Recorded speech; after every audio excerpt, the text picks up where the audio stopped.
प्यारे बच्चों, लास्ट वाली क्लास में हम लोगों ने सॉल्यूशन स्टार्ट किया था और उस सॉल्यूशन में सॉल्यूशन की डिफिनीशन, होमोजीनियस मिक्सचर और हेट्रोजीनियस मिक्सचर, सॉल्यूट, सॉल्वेंट और थोड़ी बहुत कुछ और जनरल चीज़ों को हमने देखा था। उसमें उसी फर्स्ट वाले वीडियो में हम लोगों ने ये भी डिस्कशन किया था कि what is the name of compound that is used for red poison, है ना। तो रेड पॉइजन के लिए कौन सा कंपाउंड यूज़ करना था वो हम बात किए थे। तो उसमें हमारे पास हो जाएगा बेटा सोडियम फ्लोराइड। क्या होगा? सोडियम फ्लोराइड, जिसमें फ्लोराइड का कंसंट्रेशन ग्रेटर देन 1.5 होगा, वो हमारे पास होता है सोडियम फ्लोराइड और रेड पॉइजन के लिए यूज़ होता है। हम लोग सॉल्यूशन के नेक्स्ट सेकंड वीडियो पे आते हैं। तो ये हमारे पास है types of solution. Types of solution ध्यान दीजिएगा, हम लोग जो पढ़ेंगे उसकी नोट्स लास्ट में बनाएंगे। हम एनसीईआरटी लाइन बाय लाइन करते चलेंगे, पर उसकी नोट्स बाद में प्रिपेयर करेंगे।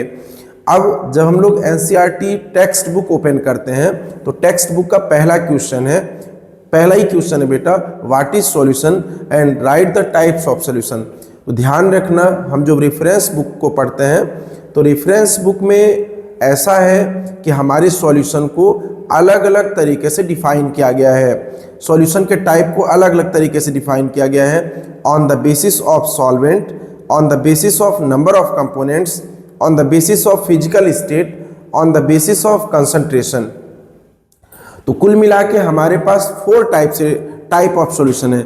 बट एनसीईआरटी में ऐसा कुछ नहीं है। एनसीईआरटी में डायरेक्ट ऐसा दिया हुआ है कि टाइप ऑफ सॉल्यूशन जो होगा वो सिर्फ ये बस होगा, है ना। Type of solution on the basis of solid solution, liquid solution, gaseous solution, मतलब फिजिकल स्टेट के बेसिस पे डिफाइन किया गया है। ध्यान रखना है, हम लोग जब टाइप ऑफ सॉल्यूशन लिखेंगे तो इसमें सिर्फ इतना लिखेंगे, सॉल्यूशन आर 3 टाइप। और 3 टाइप कैसे होगा बेटा, है ना। 3 टाइप से कैसे होगा? फर्स्ट हम लोग बोल सकते हैं gaseous solution, gaseous solution, gaseous solution. और बेटा इसी में हम लोग आगे बोल सकते हैं सेकंड नंबर पर, that is liquid solution, liquid solution.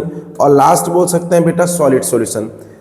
मतलब जो सॉल्यूशन होंगे हमारे वो सिर्फ 3 टाइप के होंगे according to NCERT. Solid solution होगा, लिक्विड सॉल्यूशन होगा, गैसियस सॉल्यूशन होगा। ध्यान से सुनना, हम लोग सॉल्यूशन तो मोस्टली लिक्विड जैसे मटेरियल को कहते हैं, गैस को कैसे सॉल्यूशन कह सकते हैं? पर गैस भी सॉल्यूशन है। हम जिस क्लास में बैठे हुए हैं, जहाँ पे हम पढ़ रहे हैं, उस क्लास में एयर है। अब एयर का अमाउंट मेरे इस पोडियम पे या मेरे ब्लैक बोर्ड के पास में कितना है, लास्ट वाली बेंच के पास जो बच्चा बैठा है उसके पास भी उतनी ही एयर है। ऐसा मैं नहीं कह सकता कि मैं पूरे क्लास की एयर खुद ले रहा हूँ, है ना। मतलब पूरे हर जगह कंसंट्रेशन जो है तो सेम है। और हम सॉल्यूशन की डिफिनीशन तो यही बोलते हैं, सॉल्यूशन क्या है? सॉल्यूशन होमोजीनियस मिक्सचर है। और होमोजीनियस मिक्सचर क्या होते थे? जहाँ पे हम कंपोनेंट्स को ना पहचान पाएँ, वही है। तो हमारे पास गैसियस सॉल्यूशन भी हो सकता है, लिक्विड भी हो सकता है, सॉलिड भी हो सकता है। ध्यान ये देना है तुमको कि जब गैसियस सॉल्यूशन बोलेंगे मतलब जो हमारा सॉल्वेंट है, हम लास्ट क्लास में एनसीईआरटी की लाइन भी बेटा पढ़े हुए थे, solvent determine the physical state of solution. मतलब सॉल्यूशन का फिजिकल स्टेट कैसा होगा। हमारा यदि सॉलिड सॉल्यूशन है मतलब उसका सॉल्वेंट सॉलिड ही होगा। यदि मेरा गैसियस सॉल्यूशन है तो उसका सॉल्वेंट गैस ही होगा। यदि हमारा लिक्विड सॉल्यूशन है तो सॉल्वेंट लिक्विड ही होगा।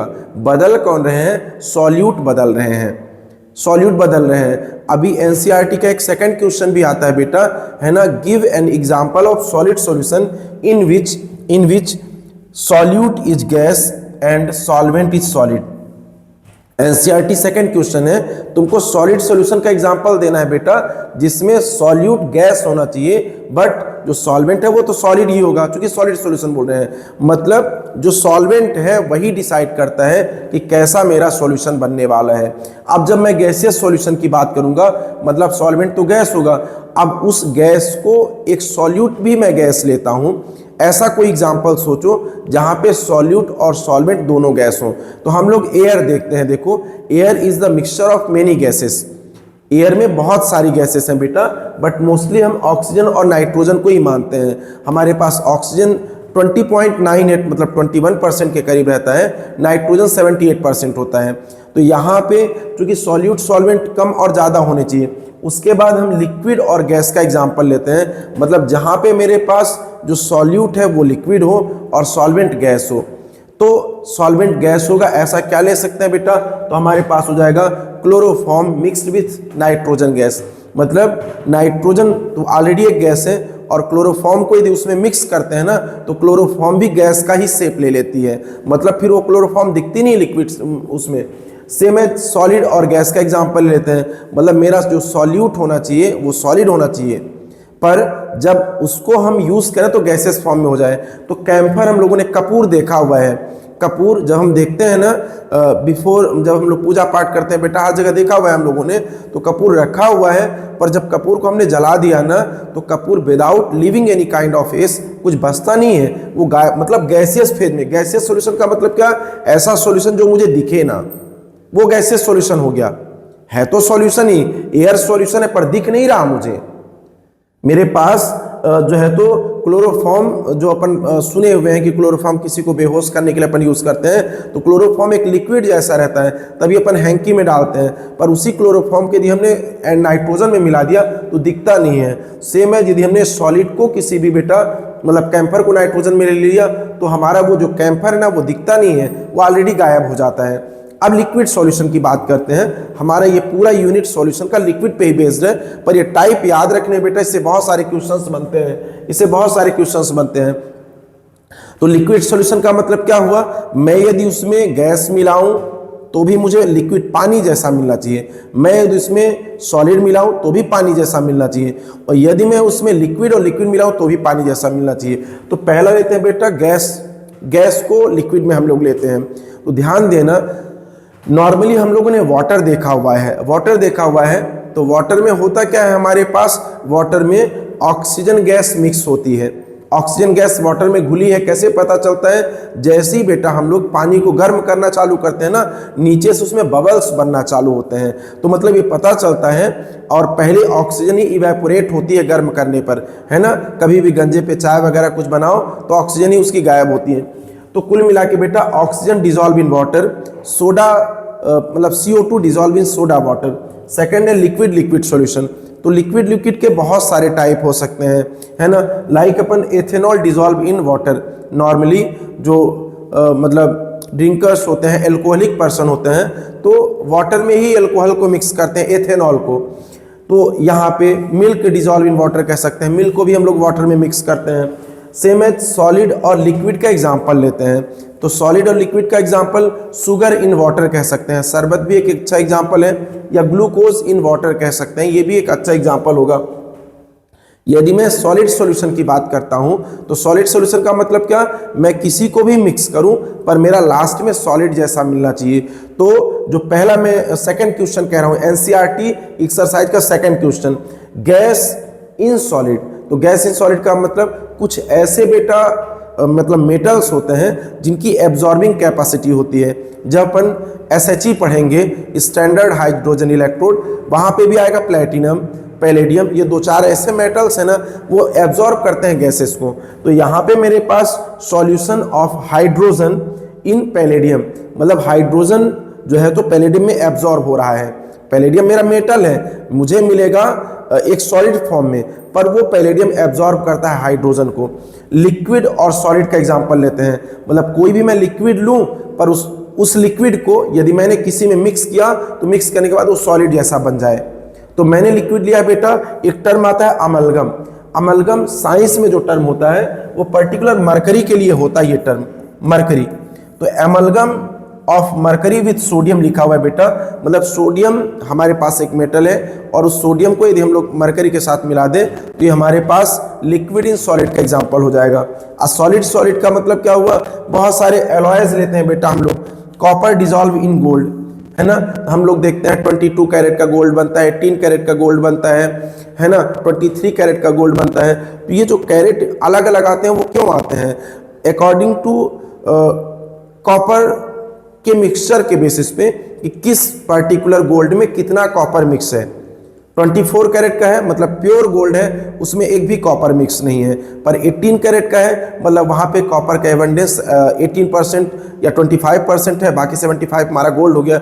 ऐसे अलग अलग होगा। तो ये टाइप्स ऑफ सॉल्यूशन थे, एक बार इसका प्रॉपर तरीके से तुमको देख लेना है। हम रेफरेंस बुक की भी बात कर लेते हैं कि रेफरेंस बुक में टाइप्स ऑफ सॉल्यूशन कैसे दिए गए हैं।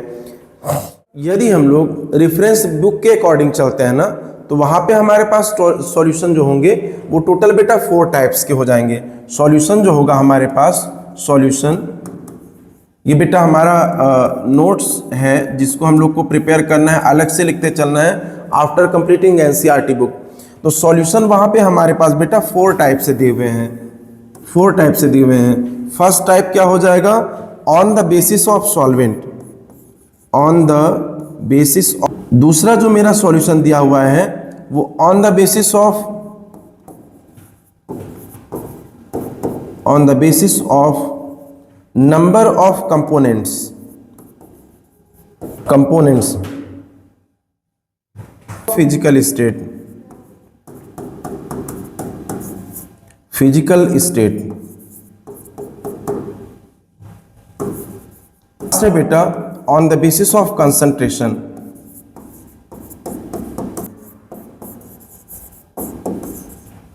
मतलब जो सॉल्यूशन है ना वो 4 टाइप का है। अब पहला सॉल्वेंट के बेसिस पे, तो सॉल्वेंट के बेसिस पे बेटा 2 टाइप का होगा, एक्वस,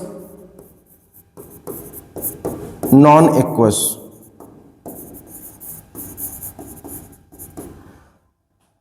नंबर ऑफ कंपोनेंट्स में 3 टाइप का होगा बेटा। एक का नाम है बाइनरी, बाइनरी सॉल्यूशन। सेकंड हो जाएगा टर्नरी, और लास्ट हो जाएगा बेटा क्वाटरनरी।